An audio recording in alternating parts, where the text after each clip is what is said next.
Vamos criar agora uma função onde, quando eu preencher esse preço de compra e clicar no botão calcular preço de venda, automaticamente ele vai calcular 50% no valor de venda. Ou seja, então nós vamos ter o preço da compra, acrescentamos 50% a mais nesse preço. E ele vai ser automaticamente mostrado aqui depois quando chamarmos ele numa ação deste mesmo botão. Então, para criar uma função, eu preciso vir aqui no lado esquerdo, clicando nesse item aqui, ó, nesse botão chamado Custom Code. Então, vamos clicar aqui. E para adicionar uma função, então, eu preciso clicar no botão Add, que significa adicionar. Então, depois eu clico em Function, traduzindo para o português, significa função.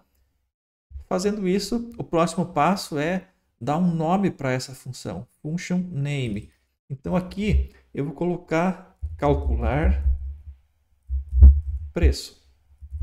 Eu vou colocar tudo junto, tá? Com o P maiúsculo e sem o C cedilha. Então fica calcula preço. Repare que quando eu coloco o nome aqui, ele já aparece automaticamente aqui embaixo. O que precisamos fazer agora é definir um tipo de retorno. Como estamos falando de números, números com casas decimais, então eu preciso alterar essa propriedade string para double, tá?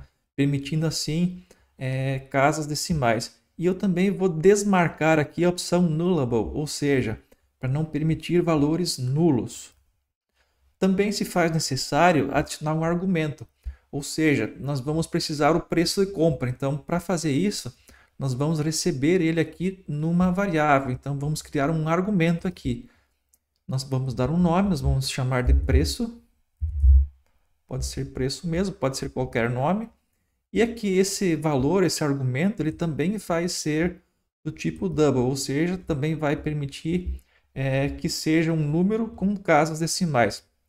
Da mesma forma, eu vou desmarcar aqui também o nullable para não aceitar valores nulos. Feito isso, a nossa função está pronta, quase pronta.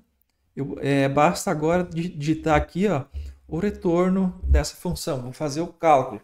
Então, o Flutterflow não faz tudo para nós, nós precisamos retornar esse cálculo. Então, vamos fazer tudo isso na mesma linha. Então, reparem que esse código tem que ser colocado entre essas duas linhas. Então, vou colocar aqui no meio. Então, vou digitar return, o nome da variável que nós estamos recebendo, que é o preço, tá? Então, ele vai ser o preço mais preço vezes 0,5. Então, fazendo isso, estaremos adicionando 50% no valor desse preço de compra que está vindo aqui, sendo armazenado nessa variável. Reparem que então tem que ser os dois do tipo double aqui nos parâmetros da função.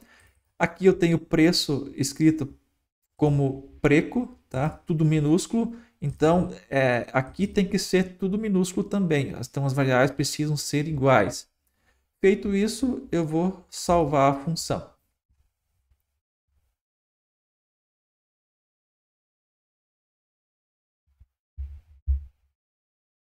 Feito isso, nossa função já está pronta para o uso.